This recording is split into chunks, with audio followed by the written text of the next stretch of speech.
ಎಲ್ರಿಗೂ ನಮಸ್ಕಾರ. ಎಲ್ಲರೂ ಹೇಗಿದ್ದೀರಾ? ಎಲ್ಲರೂ ರಾಯರ ಕೃಪೆಯಿಂದ ಚೆನ್ನಾಗಿದ್ದೀರಾ ಅಂತ ನಾನು ಭಾವಿಸ್ತೀನಿ. ರಾಯರು ನಿಮ್ಮೆಲ್ರಿಗೂ ಸುಖ, ಶಾಂತಿ, ನೆಮ್ಮದಿ, ಆಯುಸ್ಸು, ಆರೋಗ್ಯ, ಭಾಗ್ಯ ಕೊಟ್ಟು ಕಾಪಾಡಲಿ ಅಂತ ನಾನು ಕೇಳ್ಕೊತೀನಿ. ರಾಯರ ಮೇಲೆ ನಂಬಿಕೆ ಇದ್ದರೆ ರಾಯರು ಪವಾಡ ಅನ್ನೋದು ಗೊತ್ತಾಗುತ್ತೆ. ರಾಯರನ್ನ ನೀವು ಎಷ್ಟು ನಂಬ್ತೀರೋ ಅಷ್ಟು ರಾಯರು ನಿಮಗೆ ಪವಾಡ ಮಾಡೋ ಅಂಥದ್ದು. ರಾಯರ ಮೇಲೆ ಒಂದು ನಂಬಿಕೆ ಅನ್ನೋದು ಇಟ್ಟು ರಾಯರಿಗೆ ಒಂದು ಸೇವೆ ನಾವು ಪೂಜೆ ಸಲ್ಲಿಸಿದ್ವಿ ಅಂತಂದರೆ ರಾಯರು ನಮಗೆ ಅನುಗ್ರಹ ಮಾಡೋ ಅಂಥದ್ದು. ಮೊದಲದಾಗಿ ನೀವು ರಾಯರನ್ನು ನಂಬೇಕಷ್ಟೇ. ರಾಯರನ್ನು ನಂಬಿಟ್ರೆ ಸಾಕು, ಅವರೇ ನಿಮಗೆ ಉತ್ತರ ಕೊಡ್ತಾರೆ. ಒಂದು ಅನುಗ್ರಹದ ಮುಖಾಂತರ ನಿಮಗೆ ಉತ್ತರ ಅನ್ನೋದು ಕೊಡ್ತಾರೆ. ನಿಮಗೆ ತುಂಬ ಕಷ್ಟ ಇದೆ ಅಂತನ್ನುವಾಗ ರಾಯರು ನಿಮಗೆ ಕಷ್ಟಕ್ಕೆ ಆಗೋವಂಥದ್ದು. ಎಂಥ ಸಮಸ್ಯೆನೇ ಇರಲಿ ಆ ಸಮಸ್ಯೆನೆಲ್ಲ ರಾಯರು ಬಗೆಹರಿಸ್ತಾರೆ. ರಾಯರು ಬಗೆಹರಿಸ್ದೇ ಇರೋವಂಥ ಸಮಸ್ಯೆ ಯಾವುದೊಂದು ಇರೋದಿಲ್ಲ ಅಲ್ವಾ. ರಾಯರ ಮೇಲೆ ಒಂದು ನಂಬಿಕೆ ಇಡಬೇಕಷ್ಟೇ. ನಂಬಿಕೆ ಇಟ್ಟು ಕೆಟ್ಟವರಿಲ್ಲ ಅಂತಾರಲ್ಲ, ಹಾಗೆ ಜನನ ನಂಬಿ ಕೆಟ್ಟವರುಂಟು, ಆದರೆ ದೇವ್ರುಗಳ್ನ ನಂಬಿ ಕೆಟ್ಟವರು ಯಾರೂ ಇಲ್ಲ. ಯಾರ್ದಾದ್ರೂ ಒಬ್ಬ ಮನುಷ್ಯನ ಮುಖಾಂತರನೋ ಹೇಗೋ ಒಂದು ಸಹಾಯ ಅನ್ನೋದು ರಾಯರು ಮಾಡಿಸ್ತಾರೆ. ನಾವು ಒಂದು ದೇವ್ರನ್ನ ನಂಬ್ತಾ ಇದ್ದೀವಿ, ನಾವು ಭಕ್ತಿಯಿಂದ ಹಾಲಲ್ಲಾದರೂ ಆಗಲಿ ನೀರಲ್ಲಾದರೂ ಆಗಲಿ ಅವ್ರನ್ನ ಮನಸ್ಪೂರ್ವಕವಾಗಿ ನಾವು ನಂಬಿಟ್ಟಿದ್ದೀವಿ. ನಮ್ಮಲ್ಲಿ ಏನೇ ಒಂದು ಕಷ್ಟ ಕಾರ್ಪಣ್ಯಗಳಿರಲಿ ಅದನ್ನೆಲ್ಲ ನೀನು ದೂರ ಮಾಡ್ತೀಯ ತಂದೆ ಅಂತ ಪೂರ್ತಿಯಾಗಿ ದೇವ್ರುಗಳ್ನ ನಂಬಿಟ್ರೆ ಸಾಕು. ದೇವ್ರು ಯಾವತ್ತೂ ಅಷ್ಟೇ ಕೈ ಬಿಡೋದಿಲ್ಲ. ಎಂಥವ್ರನ್ನೂ ಸಹ ಕೈ ಹಿಡ್ದು ನಡೆಸ್ತಾರೆ ರಾಯರು ಅಲ್ವಾ. ಮೊದಲದಾಗಿ ನಾವು ರಾಯರ ಮೇಲೆ ನಂಬಿಕೆ ಅನ್ನೋದು ಇಡಬೇಕು. ರಾಯರ ಮೇಲೆ ನಂಬಿಕೆ ಇದ್ರೂ ಮಾತ್ರ ರಾಯರು ಪವಾಡ ಹೇಗೆ ಮಾಡ್ತಿದ್ದಾರೆ ಅನ್ನೋದು ಗೊತ್ತಾಗುತ್ತೆ ನಮಗೆ. ರಾಯರು ನಮಗಿನ್ನೂ ಅನುಗ್ರಹ ಮಾಡ್ತಿಲ್ಲ. ರಾಯರು ಎಷ್ಟು ವರ್ಷಗಳಿಂದ ಪೂಜೆ ಪುನಸ್ಕಾರ ಮಾಡ್ತಾಯಿದ್ದೀನಿ, ಆದರೂ ಸಹ ನನಗೆ ಸ್ವಲ್ಪನೂ ಸಹ ಒಳ್ಳೆಯದಾಗ್ತಿಲ್ಲ. ರಾಯರು ಪೂಜೆ ಮಾಡಿದ್ರೆ ಸಾಕು ತುಂಬಾ ಕಷ್ಟ ಬರ್ತಿದೆ, ಯಾಕೆ ಅಂತ ಗೊತ್ತಿಲ್ಲ ಅಂತ ಸುಮಾರು ಜನ ಕೇಳ್ತಾರೆ. ನೋಡಿ, ನಿಮ್ಮ ಕಷ್ಟ ಬರೋದಕ್ಕೆ ಕಾರಣ ರಾಯರಲ್ಲ, ನಿಮಗೆ ಬೇರೆ ಯಾವ ಕಡೆಯಿಂದಾದರೂ ಕಷ್ಟ ಬರುತ್ತೆ. ಏಕೆಂತಂದರೆ ಕಷ್ಟ ಕೊಡೋದೇ ರಾಯರು ಒಬ್ಬರೇ ಅಲ್ಲ ಅಲ್ವಾ. ನಮಗೆ ಕಷ್ಟ ಬರಬೇಕು ಅಂದರೆ ಹಲವಾರು ಒಂದು ಸಮಸ್ಯೆಗಳನ್ನೋದು ಇರ್ತವೆ. ಮನುಷ್ಯನಿಂದಾಗಿರ್ಬೋದು, ಇಲ್ಲ ದೇವ್ರು ಕೊಡೋ ಕಷ್ಟ ಆಗಿರ್ಬೋದು, ಯಾವ ಕಡೆಯಿಂದನಾದರೂ ಸರಿ ಒಂದು ಕಷ್ಟ ಅನ್ನೋದು ಬರುತ್ತೆ. ಆ ಕಷ್ಟನೆಲ್ಲ ರಾಯರ ಮೇಲೆ ಹಾಕ್ಬಿಟ್ಟು ರಾಯರೇ ನಮ್ಮ ಕಷ್ಟ ದೂರ ಮಾಡಬೇಕು ಅಂತಂದರೆ ತಕ್ಷಣ ಯಾರಿಗೂ ಅಷ್ಟೇ ಆ ಕಷ್ಟನ ದೂರ ಮಾಡೋಕ್ಕಾಗೋದಿಲ್ಲ.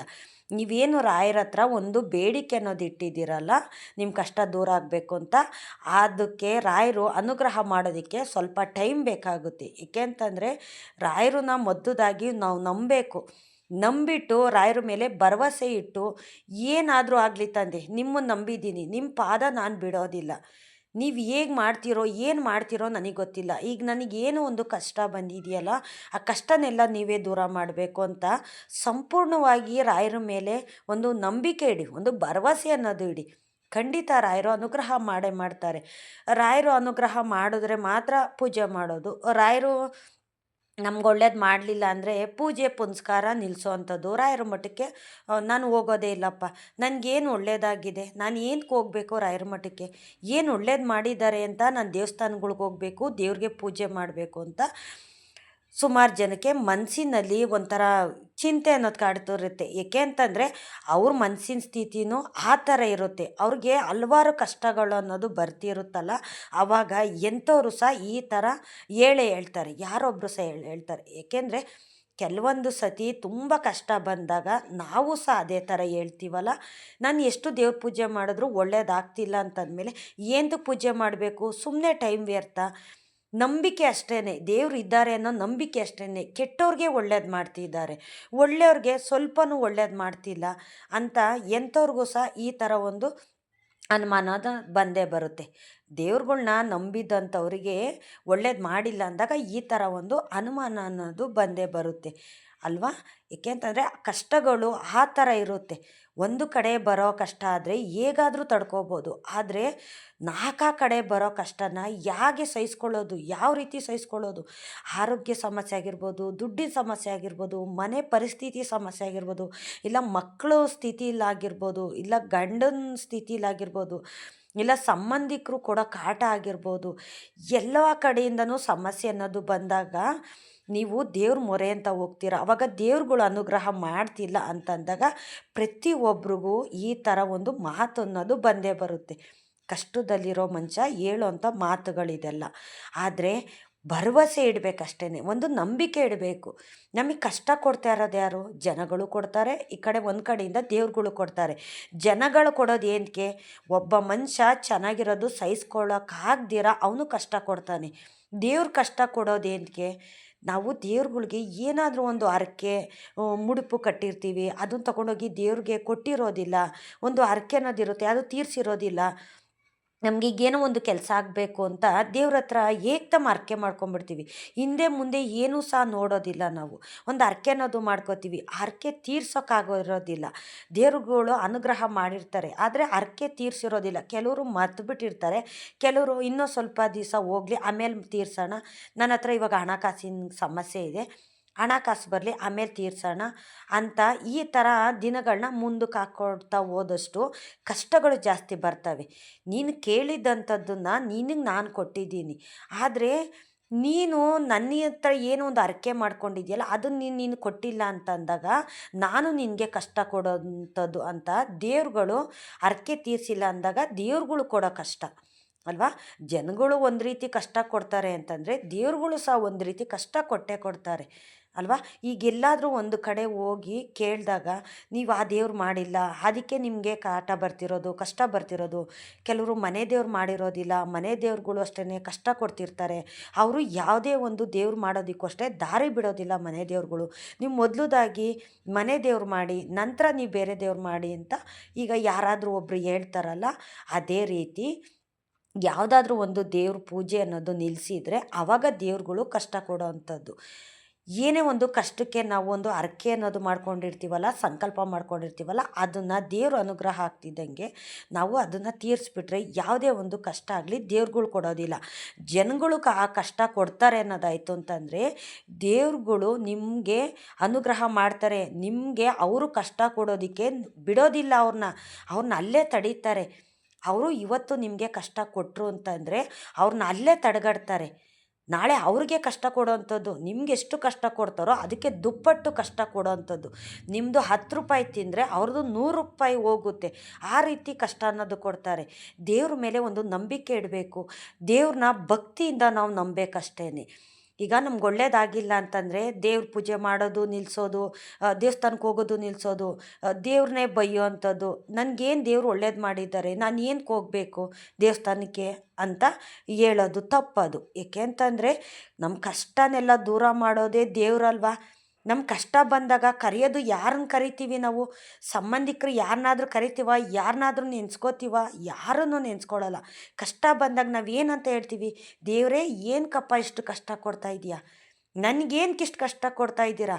ನಾನು ಏನು ಪಾಪ ಕರ್ಮ ಮಾಡಿದ್ದೀನಿ? ಯಾರ್ದು ಏನು ತಿಂದಿದ್ದೀನಿ ಇಷ್ಟು ಕಷ್ಟ ಕೊಡ್ತಾ ಇದ್ದೀರಾ ಅಂತ ದೇವ್ರ ಹತ್ರ ನಾವು ಕೇಳ್ತೀವಲ್ಲ, ಅದೇ ರೀತಿ ದೇವ್ರು ಕಷ್ಟ ಕೊಟ್ಟಾಗ ದೇವ್ರ ಹತ್ರ ನಾವು ಕೇಳ್ತೀವಿ. ಅದೇ ಜನ ಕಷ್ಟ ಕೊಟ್ಟಾಗ ದೇವ್ರನ್ನೇ ಕೇಳ್ತೀವಿ, ಯಾಕಪ್ಪ ನೀನು ಅವ್ರಿಗೂ ಮನಸ್ಸಿನಲ್ಲಿ ಬಂದು ನನಗೆ ಈ ರೀತಿ ಕಷ್ಟ ಕೊಡಿಸ್ತಾ ಇದೀಯಾ? ನನಗೆ ಯಾರು ಕಷ್ಟ ಕೊಡ್ತಿದ್ದಾರೋ ಅವ್ರನ್ನ ನೋಡಿಕೊಂಡು ನೀವು ಸುಮ್ಮನೆ ಇದ್ದೀರಲ್ಲ ತಂದೆ, ಬೇಡ ತಂದೆ ಅಂತ ನೀವು ಒಂದನಿ ಕಣ್ಣೀರು ಹಾಕ್ಬಿಟ್ಟು ದೇವ್ರ ಮುಂದೆ 2 ದೀಪ ಹಚ್ಬಿಟ್ಟು ನಿಮ್ಮ ಕೋರಿಕೆ ಏನಿದೆ ಅದನ್ನು ದೇವ್ರ ಮುಂದೆ ಇಟ್ಟಾಗ ತಟ್ಟಂತ ಅನುಗ್ರಹ ಮಾಡ್ತಾರೆ. ದೇವ್ರುಗಳಿಗೆ ಮಾಡ್ಕೊಂಡಿರೋ ಅಂಥ ಮುಡುಪು ಆಗಿರ್ಬೋದು, ಹರಕೆ ಆಗಿರ್ಬೋದು, ಇದು ಯಾವುದು ತೀರಿಸಿಲ್ಲ ಅಂತಂದಾಗ ದೇವ್ರುಗಳು ಅಷ್ಟೇ ತುಂಬ ಕಷ್ಟ ಕೊಡೋ ಅಂಥದ್ದು. ಏಕೆ ಅಂತಂದರೆ ಆವಾಗ ನೆನೆಸ್ಕೊಳ್ಳೋಕ್ಕೂ ಆಗೋದಿಲ್ಲ, ಆ ರೀತಿ ಕಷ್ಟ ಅನ್ನೋದು ಕೊಡ್ತಾರೆ. ದೇವ್ರುಗಳ್ಗೆ ನಾವು ಯಾವುದು ಏನು ಕೊಡಬೇಕಾಗಿಲ್ಲಪ್ಪ, ಆದರೂ ದೇವ್ರು ನಮಗೆ ಕಷ್ಟ ಕೊಡ್ತಿದ್ದಾರೆ ಅಂತಂದರೆ ನಿಮಗೆ ಯಾರು ಕಷ್ಟ ಕೊಡ್ತಿದ್ದಾರೆ ನೋಡಿ ಅವ್ರನ್ನ ಸುಮ್ಮನೆ ಅಂತೂ ಬಿಡೋದಿಲ್ಲ. ಒಬ್ಬ ಮನುಷ್ಯ ದೇವ್ರುಗಳ್ನ ನಂಬ್ತಾನೆ ಅಂದರೆ ಒಂದು ಹೆಣ್ಣು ದೇವ್ರಾಗಿರ್ಬೋದು, ಇಲ್ಲ ಗಂಡು ದೇವ್ರಾಗಿರ್ಬೋದು, ಯಾವ್ದಾರ ಒಬ್ಬ ದೇವ್ರನ್ನ ಆರಾಧ್ಯ ದೈವ ಅಂತ ನಾವು ಪೂಜಿಸ್ತೀವಲ್ಲ.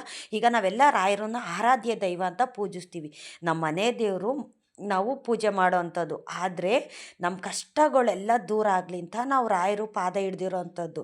ನಮ್ಗೆ ಯಾರು ಕಷ್ಟ ಕೊಡ್ತಾರೋ ಅದನ್ನೆಲ್ಲ ರಾಯರ ಮುಂದೆ ಕೂತ್ಕೊಂಡು ನಾವು ಹೇಳ್ಕೊಂಡ್ರೆ ಸಾಕು, ರಾಯರು ಅನುಗ್ರಹ ಮಾಡ್ತಾರೆ. ಅಂಥವ್ರಿಗೆ ರಾಯರೇ ನೋಡ್ಕೋತಾರೆ. ನಿಮ್ಮ ಹತ್ರ ಅವರು ಚೆನ್ನಾಗಿರೋ ಥರ ಮಾಡಬೇಕಾ ಅದನ್ನು ಸಹ ಮಾಡ್ತಾರೆ. ನೀವೇನೊಂದು ಬಯಸಿ ರಾಯರ ಹತ್ರ ಒಂದು ಬೇಡಿಕೆ ಇಡ್ತೀರಲ್ಲ, ಅದನ್ನೆಲ್ಲ ಅನುಗ್ರಹ ಮಾಡೋ ಅಂಥದ್ದು ಅಲ್ವಾ. ಯಾವುದೇ ಒಬ್ಬ ಮನುಷ್ಯ ದೇವ್ರುಗಳ್ನ ನಂಬ್ತಾನೆ ಅಂತಂದರೆ ಆ ದೇವ್ರ ಮುಂದೆ ಕೂತ್ಕೊಂಡು ಯಾರು ಕಷ್ಟ ಕೊಡ್ತಿರ್ತಾರಲ್ಲ ಆವಾಗ ಆ ಕಷ್ಟನೆಲ್ಲ ಹೇಳ್ಕೊಂಡಾಗ ಆವಾಗ ದೇವ್ರುಗಳು ಶಿಕ್ಷೆ ಕೊಡೋ ಅಂಥದ್ದು. ನನ್ನನ್ನು ಅವರಷ್ಟು ನಂಬಿದ್ದಾರೆ, ನಂಬಿ ಪೂಜೆ ಮಾಡ್ತಿದ್ದಾರೆ. ನನ್ನ ಭಕ್ತ ಅವನು, ನನ್ನ ಉಸಿರು ಉಸಿರು ಅಂತ ಅಂದ್ಕೊಂಡಿದ್ದಾನೆ ಅವನು. ಅವನಿಗೆ ನೀನು ಅಷ್ಟು ಕಷ್ಟ ಕೊಡ್ತೀಯಲ್ಲ, ಆದರೆ ನಿನ್ನ ಮಾತ್ರ ನಾನು ಸುಮ್ಮನೆ ಬಿಡೋದಿಲ್ಲ. ನೀನು ಅವ್ರಿಗೆಷ್ಟು ಕಷ್ಟ ಕೊಟ್ಟಿದೆಯೋ ಅದಕ್ಕೆ 100 ಪಟ್ಟು ಕಷ್ಟ ನೀನು ಅನುಭವಿಸ್ಬೇಕು ಅಂತ ದೇವ್ರುಗಳು, ಅವ್ರು ನಂಬಿರೋಂಥ ದೇವ್ರುಗಳು ಅವ್ರಿಗೆ ಕಷ್ಟ ಕೊಡೋ ಅಂಥದ್ದು. ನಿಮ್ಮ ಕಣ್ಣೆದುರುಗಡೆನೇ ಅವರು ನರಕ ಅನುಭವಿಸೋದು, ಕಷ್ಟ ಅನುಭವಿಸೋದು, ಈ ಥರ ಎಲ್ಲ ನಿಮ್ಮ ಕಣ್ಣೆದುರುಗಡೆನೇ ತೋರಿಸ್ತಾರೆ ದೇವ್ರುಗಳು ಅಲ್ವಾ. ಈಗ ನೀವು ಹೇಳ್ತೀರಲ್ಲ, ನನಗೆ ಅವ್ರು ಕಷ್ಟ ಕೊಟ್ಟರು, ನನ್ನ ಕಣ್ಣೆದುರುಗಡೆನೇ ಅವ್ರು ಅನುಭವಿಸ್ಬಿಟ್ರಪ್ಪ. ನನಗೆ ಎಷ್ಟೆಲ್ಲ ನೋವು ಕೊಟ್ಟರು, ನನ್ನ ಗಂಡು ತಿಂದರು, ನನ್ನ ಸೊತ್ತು ತಿಂದರು, ನನ್ನ ಕಣ್ಣಲ್ಲಿ ನೀರು ಬರ್ಸಿದ್ರು. ಆದರೆ ನನ್ನ ಕಣ್ಣೆದುರುಗಡೆನೇ ಅವರು ಕಷ್ಟ ಅನುಭವಿಸೋದನ್ನ ಭಗವಂತ ನನಗೆ ಕರುಣಿಸಿದಾರಪ್ಪ. ಅವ್ರಿಗೆ ಕಷ್ಟ ಕೊಡೋದು ನಾನು ನೋಡಿದೆ ಅಂತ ನೀವು ಹೇಳ್ತೀರಲ್ಲ, ಅದೇ ರೀತಿ ದೇವ್ರನ್ನ ಮೊದಲದಾಗಿ ನಾವು ನಂಬಬೇಕು. ನಂಬಿಟ್ರು ಸಾಕು, ದೇವ್ರುಗಳು ಅನುಗ್ರಹ ಮಾಡೋ ಅಂಥದ್ದು. ಕಷ್ಟ ಬಂದಾಗ ದೇವ್ರನ್ನ ಬಿಟ್ಬಿಡೋದು, ದೇವ್ರು ಏನಾರೋ ಸ್ವಲ್ಪ ಅನುಗ್ರಹ ಮಾಡಿದಾಗ ದೇವ್ರ ಪೂಜೆ ಮಾಡೋ ಅಂಥದ್ದು, ಈ ಥರ ಎಲ್ಲ ಮನುಷ್ಯರು ಮಾಡೋ ಅಂಥದ್ದು. ಪ್ರತಿಯೊಬ್ಬರಿಗೂ ಆ ಥರ ಮಾಡ್ತಾರೆ. ಏಕೆ ಅಂತಂದರೆ ಆವಾಗಿನ ಸ್ಥಿತಿನಲ್ಲಿ ಏನು ಮಾಡಬೇಕು ಅನ್ನೋದು ಸಹ ಗೊತ್ತಾಗೋದಿಲ್ಲ. ಏಕೆ ಅಂತಂದರೆ ದೇವರು ನಮ್ಮದಷ್ಟು ಕಷ್ಟನೇ ಜಾಸ್ತಿ ಕೊಡ್ತಿದ್ದಾರೆ ಅಂತಂದಾಗ ಈ ಥರ ಎಲ್ಲ ಪ್ರತಿಯೊಬ್ಬರು ಮಾಡೇ ಮಾಡ್ತಾರೆ. ಕೆಲವು ಟೈಮಲ್ಲಿ ನಾನು ಸಹ ಮಾಡಿದ್ದೀನಿ. ಕಷ್ಟ ಜಾಸ್ತಿ ಕೊಟ್ಟಾಗ ಯಾಕೆ ದೇವ್ರ ಪೂಜೆ ಮಾಡಬೇಕು, ಯಾಕೆ ದೇವಸ್ಥಾನಗಳ್ಗೆ ಹೋಗಬೇಕು, ನಾನು ಯಾವ ಫೋಟೋನೂ ಮನೇಲಿ ಇಡೋದಿಲ್ಲ. ಎಲ್ಲ ಫೋಟೋ ತೊಗೊಂಡೋಗಿ ನೀರಿಗೆ ಹಾಕ್ಬಿಡ್ತೀನಿ. ನಾನು ಮನೆ ಪೂಜೆನೇ ಮಾಡೋದಿಲ್ಲ, ನಾನು ದೇವ್ರನ್ನೇ ನೆನ್ಪು ಮಾಡ್ಕೊಳ್ಳೋದಿಲ್ಲ ಅಂತ ಕೆಲವೊಂದು ಟೈಮಲ್ಲಿ ದೇವ್ರ ಮುಂದೆ ಕೂತ್ಕೊಂಡು ನಾನು ಸಾಕಷ್ಟು ಹತ್ತಿದ್ದೀನಿ. ಆದರೆ ದೇವ್ರುಗಳು ಕೈ ಬಿಡೋದಿಲ್ಲ. ನಮ್ಮ ಮನೆ ದೇವರಾಗಿರ್ಬೋದು, ನಾವು ನಂಬಿದಂಥ ಆರಾಧ್ಯ ದೈವ ನನ್ನ ತಂದೆ ರಾಘವೇಂದ್ರ ಸ್ವಾಮಿ ಆಗಿರ್ಬೋದು, ಯಾರು ಅಷ್ಟೇ ಕೈ ಬಿಡೋದಿಲ್ಲ. ಆ ಟೈಮಲ್ಲಿ ನಮ್ಮ ಕೈ ಹಿಡಿದು ನಡೆಸ್ತಾರೆ. ನಾವು ದಾರಿನೇ ಇಲ್ಲಪ್ಪ ಅಂತಂದಾಗ ನಮಗೆ ದಾರಿ ತೋರಿಸ್ತಾರೆ, ದಿಕ್ಕು ತೋರಿಸ್ತಾರೆ. ನೀನು ನನ್ನ ನಂಬಿದ್ಯಾ, ನಿನಗೆ ನಾನು ದಾರಿ ತೋರಿಸ್ತೀನಿ. ನಿನಗಿಷ್ಟು ಕಷ್ಟ ಬರ್ತಿದೆ ಅಂತಂದರೆ ನಿನ್ನ ಕಷ್ಟನೆಲ್ಲ ನಾನು ದೂರ ಮಾಡ್ತೀನಿ. ನೀನು ಚಿಂತೆ ಮಾಡಬೇಡ, ನೀನು ನೋವು ಪಡಬೇಡ. ಆದರೆ ನೀನು ಮಾಡೋ ಪೂಜೆ ಸೇವೆ ನನ್ನಲ್ಲಿ ತಲುಪಿದೆ, ನನ್ನಲ್ಲಿದೆ ಆಯಿತಾ. ನಿನ್ನಲ್ಲಿ ಒಳ್ಳೆ ಮನಸ್ಸಿದೆ, ಯಾರಿಗೂ ಕೆಟ್ಟದ್ದು ಮಾಡಿಲ್ಲ ನೀನು, ಯಾರ ಸೊತ್ತು ಸಹ ನೀನು ತಿಂದಿಲ್ಲ. ಆದರೆ ನಿನ್ಗೆ ಒಳ್ಳೇದು ಮಾಡೋದಕ್ಕೆ ಸ್ವಲ್ಪ ಕಾಲ ಅವಕಾಶ ಬೇಕಾಗಿದೆ. ಏಕೆ ಅಂತಂದರೆ ನಾನೊಬ್ಬನೇ ಅನುಗ್ರಹ ಮಾಡೋಕ್ಕಾಗೋದಿಲ್ಲ. ಸಾಕಷ್ಟು ದೇವ್ರುಗಳು ದಾರಿ ಬಿಡಬೇಕು. ಆ ದೇವ್ರುಗಳು ದಾರಿ ಬಿಟ್ರೆ ನಾನು ನಿನ್ಗೆ ಅನುಗ್ರಹ ಮಾಡೋದು ಅಂತ ನನ್ನ ತಂದೆ ರಾಯರು ಹೇಳ್ತಾರೆ. ಅದೇ ರೀತಿ ನಿಮ್ಮ ಕಷ್ಟ ಬರ್ತಿದೆ ಅಂತಂದಾಗಲೂ ಸಹ ನಿಮ್ಮನ್ನು ಕಾಯ್ತಿರ್ತಾರೆ ಅವರು. ನೀವು ತುಂಬ ಕಷ್ಟ ಅನುಭವಿಸ್ಬೇಕಾದ್ರೆ ರಾಯರು ನಿಮ್ಮ ಜೊತೆಗೆ ಇದ್ಕೊಂಡು ನಿಮ್ಮ ಕಷ್ಟನೆಲ್ಲ ನೋಡ್ತಿರ್ತಾರೆ. ಅವರು ಒಳ್ಳೊಳಗೆ ದುಃಖ ಅನ್ನೋದು ಅನುಭವಿಸ್ತಿರ್ತಾರೆ ಅವರು, ನಾನು ಏನು ಮಾಡೋಕ್ಕಾಗ್ತಿಲ್ವಲ್ಲ ಅಂತ. ಆದರೂ ಸಹ ರಾಯರು ಸುಮ್ಮನೆ ಬಿಡೋದಿಲ್ಲ. ಆ ಕಷ್ಟ ನಿಮ್ಗೆ ಯಾರು ಕೊಡ್ತಿದ್ದಾರೆ, ಇಲ್ಲ ಕಷ್ಟ ಬರ್ತಿರೋದಕ್ಕೂ, ಇಲ್ಲ ದೇವರೇ ಕಷ್ಟ ಕೊಡ್ತಿದ್ರು ಸಹ ಆ ದೇವ್ರುಗಳ ಹತ್ರ ಹೋಗಿ ರಾಯರು ಪ್ರಾರ್ಥನೆ ಮಾಡ್ಕೋತಾರೆ. ಬೇಡ ತಂದೆ, ನೀವು ಇಷ್ಟೊಂದು ಕಷ್ಟ ಕೊಡೋದು ಬೇಡ ಭಗವಂತ. ಮನುಷ್ಯರು ಕಷ್ಟ ಕೊಡ್ತಾರೆ ಅಂದರೆ ದೇವತೆಗಳು ಕಷ್ಟ ಕೊಟ್ಬಿಟ್ರೆ ಆ ಮನುಷ್ಯ ಏನಾಗಬೇಕು, ಬೇಡ ಅಂತ ರಾಯರು ದೇವ್ರುಗಳ ಹತ್ರ ಹೋಗಿ ಕಾಡಿ ಬೇಡ್ತಾರೆ. ಅವರಲ್ಲಿ ಒಂದು ಪ್ರಾರ್ಥನೆ ಮಾಡಿಕೊಂಡು ನಿಮ್ಮ ಕಷ್ಟ ಎಲ್ಲ ದೂರ ಆಗೋ ಥರ ರಾಯರು ಅನುಗ್ರಹ ಮಾಡಿಸ್ತಾರೆ. ದೇವ್ರುಗಳ ಹತ್ರ ಹೋಗಿ ಪ್ರಾರ್ಥನೆ ಮಾಡ್ಕೋತಾರೆ. ಅದೇ ರೀತಿ ರಾಯರು ಯಾವತ್ತೂ ಅಷ್ಟೇ ಯಾರಿಗೂ ಮೋಸ ಅನ್ನೋದು ಮಾಡೋದಿಲ್ಲ. ನೀವು ಮಾಡಿದ್ದಕ್ಕೆ ಪೂಜೆಗೆ ಫಲ ಅನ್ನೋದು ಖಂಡಿತ ಕೊಟ್ಟೇ ಕೊಡ್ತಾರೆ. ಇವತ್ತು ನಿಮಗೆ ಕಷ್ಟ ಇದೆ ಅಂತಂದರೆ ನಾಳೆ ನೀವೇ ಹೇಳ್ತೀರ, ನಿನ್ನೆ ಇದ್ದಿದ್ದ ಕಷ್ಟ ಇವತ್ತಿಲ್ಲ, ನಾಳೆ ಹೇಗೋ ಏನೋ ನನಗೆ ಗೊತ್ತಿಲ್ಲ. ಆದರೆ ಒಬ್ಬ ಮನುಷ್ಯ ಬದುಕಿರೋಷ್ಟು ಉದ್ದಕ್ಕೂ ಯಾರಿಗೆ ಒಬ್ರಿಗೂ ಕೆಟ್ಟದಾಗಲಿ ಮೋಸ ಆಗಲಿ ಮಾಡೋದಕ್ಕೆ ಹೋಗಬಾರ್ದು. ಅಂಥವ್ರ ಜೊತೆಲಿ ಸದಾಕಾಲ ದೇವತೆಗಳು ಅವ್ರ ಜೊತೆಲಿ ಇರೋವಂಥದ್ದು ಅಲ್ವಾ. ಒಳ್ಳೆಯವ್ರಿಗೆ ಕಷ್ಟ ಜಾಸ್ತಿ ಬರ್ತಿರುತ್ತೆ, ಕೆಟ್ಟವರು ಚೆನ್ನಾಗೇ ಇರ್ತಾರೆ, ಜೀವನದುದ್ದಕ್ಕೂ ಅವ್ರು ಚೆನ್ನಾಗೇ ಇರ್ತಾರೆ. ಬೇರೆಯವ್ರಿಗೆ ಮೋಸ ಮಾಡ್ತಿರ್ತಾರೆ, ಬೇರೆಯವ್ರ ಸೊತ್ತು ತಿಂತಾನೆ ಇರ್ತಾರೆ, ಅನ್ಯಾಯವಾಗಿ ಅವ್ರು ಬದುಕ್ತಿರ್ತಾರೆ. ಆದರೆ ಅವ್ರಿಗೂ ಸಹ ಪಾಪ ಕರ್ಮ ಅನ್ನೋದು ಕಾಡದೆ ಬಿಡೋದಿಲ್ಲ. ಪಾಪದ ಕೊಡ ತುಂಬಿದಾಗ ಯಾವ ದೇವ್ರುಗಳು ಸಹ ಅವ್ರನ್ನ ಕಾಪಾಡೋದಕ್ಕೆ ಬರೋದಿಲ್ಲ. ಇಷ್ಟನ್ನು ನೀವು ಅರ್ಥ ಮಾಡ್ಕೊಳ್ಳಿ. ಮನಸ್ಸಿಗೆ ಬೇಜಾರಾದಾಗ ಪ್ರತಿಯೊಬ್ಬರು ಆಡೋ ಅಂಥ ಮಾತುಗಳಿದೆಲ್ಲ. ನಾನು ಯಾಕಪ್ಪ ಇಷ್ಟೊತ್ತು ಈ ಮಾತುಗಳನ್ನೆಲ್ಲ ಹೇಳಿದೆ ಅಂತಂದರೆ, ದೇವ್ರ ಪೂಜೆ ಮಾಡ್ತಾ ಇರೋರಿಗೆ ಒಳ್ಳೇದಾಗ್ತಿಲ್ಲ ಅಂತಂದಾಗ ಕಷ್ಟ ಜಾಸ್ತಿ ಬರ್ತಿದೆ ಅಂತ ಅಂದಾಗ ಪ್ರತಿಯೊಬ್ಬರೂ ಈ ಥರ ಹೇಳೇ ಹೇಳ್ತಾರೆ, ಪೂಜೆ ಮಾಡೋದು ಬೇಡ ಏನು ಬೇಡ ಅಂತ ಈ ಥರ ಹೇಳ್ತಾರೆ. ರಾಯರನ್ನ ಬೇಡಿದರೆ ಕೊಡೋ ಅಂಥ ಕರುಣಾಮಯಿ ನನ್ನ ತಂದೆ. ಏಕೆ ಅಂತಂದರೆ ನಾನು ಕಷ್ಟದಲ್ಲಿದ್ದಾಗ ನಾನು ಬೇಡಿದ್ದಂಥದ್ದನ್ನು ರಾಯರು ನನಗೆ ಕೊಟ್ಟಿದ್ದಾರೆ. ಇವತ್ತು ಏಕಾದಶಿ, ಯಾರೂ ಮನಸ್ಸಿಗೆ ಬೇಜಾರು ಮಾಡ್ಕೋಬೇಡಿ. ವರ್ಷದಲ್ಲಿ ಕೊನೆಯದಾಗಿ ಬರೋಂಥ ಏಕಾದಶಿ ಇವತ್ತು.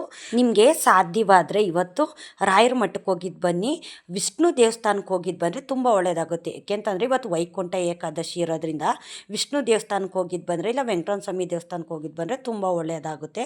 ಇಷ್ಟೊತ್ತು ನನ್ನ ವಿಡಿಯೋ ನೋಡಿದ್ದಕ್ಕಾಗಿ ತುಂಬ ಹೃದಯದ ಧನ್ಯವಾದಗಳು. ರಾಯರು ನಿಮ್ಮೆಲ್ರಿಗೂ ಸುಖ, ಶಾಂತಿ, ನೆಮ್ಮದಿ, ಆಯುಸ್ಸು, ಆರೋಗ್ಯ ಭಾಗ್ಯ ಕೊಟ್ಟು ಕಾಪಾಡಲಿ ಅಂತ ನಾನು ಕೇಳ್ಕೊತೀನಿ.